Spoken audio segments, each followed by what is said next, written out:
국내 최대 폭력 조직의 하나인 서방파 두목 김태천 씨가 형 집행 정지 중 검찰에 다시 검거됐습니다.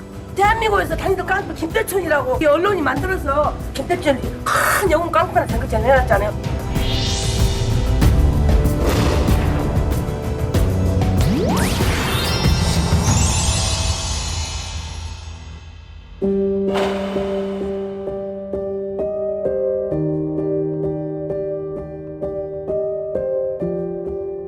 결국은 내가 징역 30년 살았잖아요. 나이 55에 30년을 살았으니 이게 무슨 의미가 있습니까?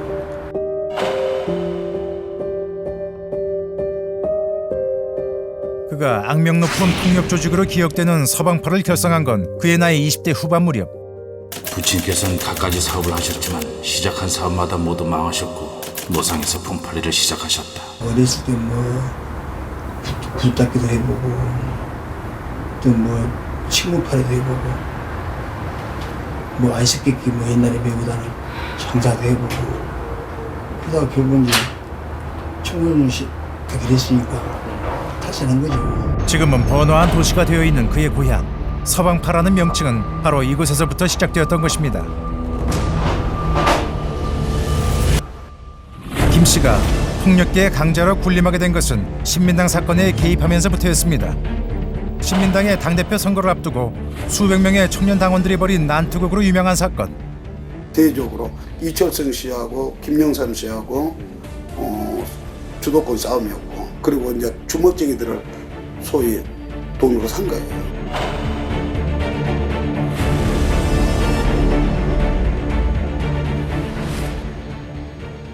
1980년대가 가장 조직폭력이 우리나라에서 가장 많이 발화했던 그런 시기입니다. 그 서방파, 그 다음에 양은이파, 그 다음에 오비 동제파 이런 조직을 3대 패밀리라고 부르고. 그리고 일반인들에게 김 씨의 이름이 알려진 건 서진 룸살롱 살인사건으로 인해서였습니다.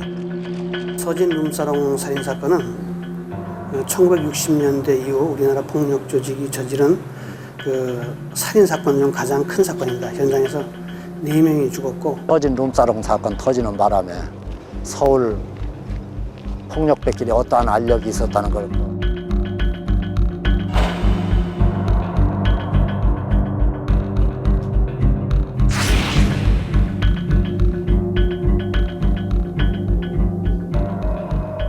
지난달 26일 새벽 4시쯤 자신이 운영하는 호텔 인천의 한 호텔 사장이 한 달 전 자신이 운영하던 호텔방에서 잠을 자다가 정체 모를 괴한들에게 습격당해 중상을 입고 치료를 받고 있다는 것입니다. 이렇게 찌드만 데에다가 낫을 이렇게 놓고 이게 꺾으면 그냥 목리가 되고 피면은 낫이 되고 쭉 뻗으면 창이 되는 거 그렇게 아주 내가 볼 때 그걸로 친 것 같아요.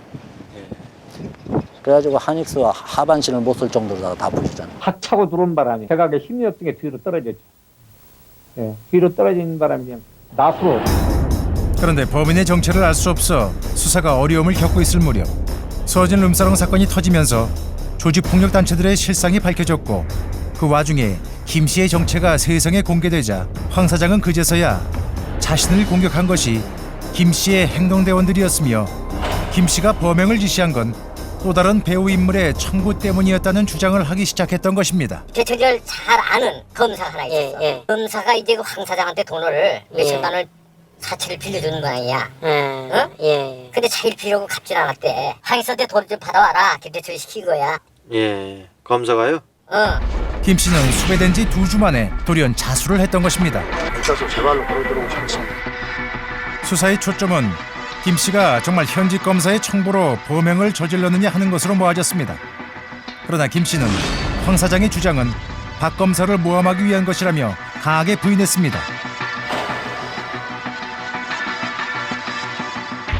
황익수 자신이 얘기하는 건 분명히 시켰으니까 김태천이 똘망이 들어와서 이렇게 한 거다. 이렇게 얘기가 된 거죠.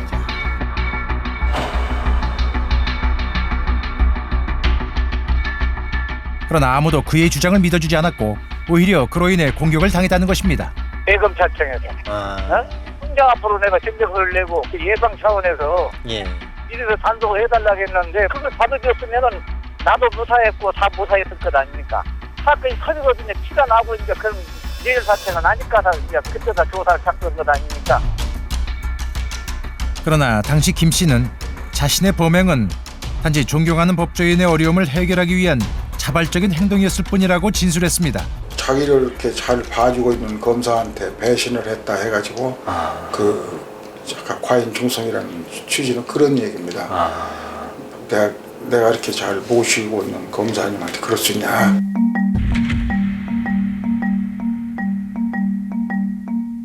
그때 박 부장은 그 수사도 안 됐고 뭐 일체 그 관여이 없었습니다 그때는. 어쩔 수 없이 저지른 사건이지만 보호 감옥까지 선고받아야 할 사건은 아니었다. 나는 어찌 보면 권력의 피해자였던 것이다. 세상을 떠들썩하게 했던 인천 유성도 호텔 사건. 나는 이제부터 그 진실을 밝히려고 한다. 아주 한만 사연이 있으니까 그렇죠. 18년 했다는 자체가 나는 하수인이라는 거 그것 갖고 감호를 받았는데 그 사람을 살리려고 내가 자수를 했습니다.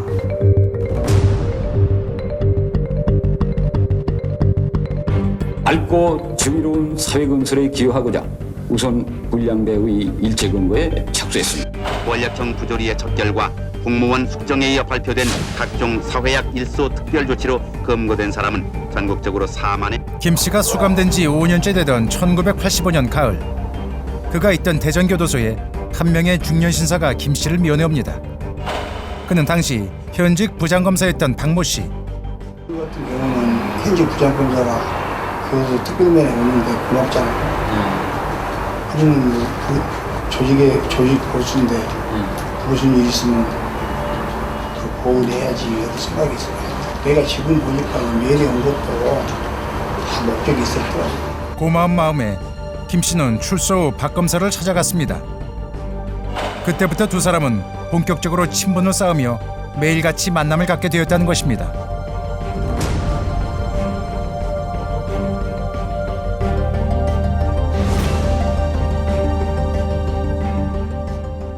전쟁하지 말고 혼합끼리 우리가 그렇게 피를 흘릴 필요가 있느냐, 그런 의미에서 단합대에서 오비파, 양은이파, 서방파 해서 여기서 다 모였죠. 당시 새마을 조기축구협회 회장이던 박 검사의 주관으로 새마을 축구대회로 포장된 이날의 대회는 유명 인사들까지 대거 참여했습니다.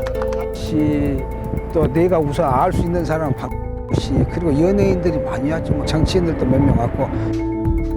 그러나 이 축구대회가 훗날 자신을 올가매는 족쇄가 되었다는 것이 김태촌 씨의 주장. 축구대회 끝나고 나니까 박 씨가 김태촌을 불러서 죽여라, 그래 안 하면 너를 뭐 구속시키겠다. 근데 이 축구대회 한 걸로. 황 사장이 검찰에 제출한 진정서 때문에 박 검사가 조사를 받게 되자 김 씨에게 복수를 지시했다는 것입니다. 박 검사는 나에게 황 사장을 살해한 뒤 그의 머리카락을 증거로 뽑아오라고 했다. 머리카락이라도 씹어서 삼켜야 분이 풀리겠다는 것이다. 처음엔 거절했지만 박 검사는 지시대로 따르지 않으면 축구대회를 범죄단체 결성으로 몰아 나를 구속시키겠다고 했다. 그리고 김 씨가 구속될 경우 끝까지 검사직을 유지해 뒷일을 책임지겠다는 약속이 담긴 혈서까지 써주었다는 것.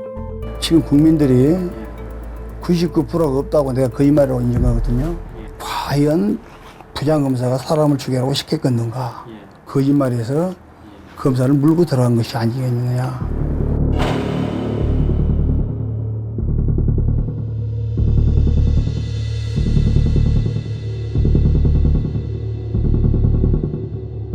아니, 그 배신감에 막 한 1년간 막 잠도 못 자고 내 정신이 아니다 보니까. 수사를 그렇게 보고 어떤 압력 때문에 못한 겁니까? 처음에 안 한 거라고 다 얘기해.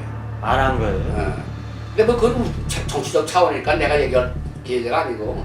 검찰은 어떻게 수사를 해, 경찰이?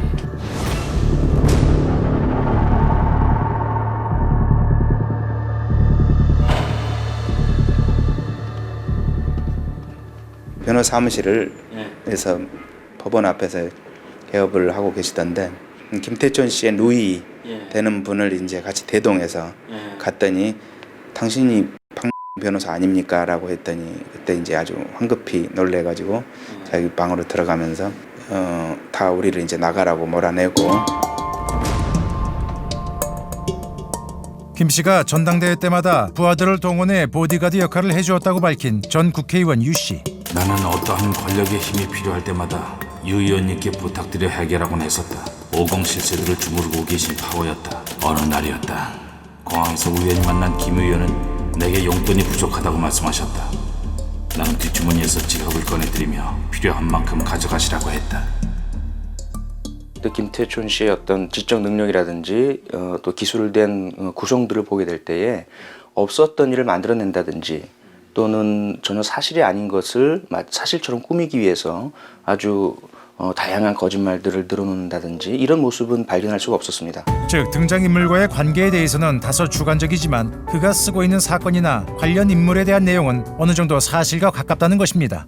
아주 명석합니다. 아 그래요? 예. 왜 그렇게 생각하세요?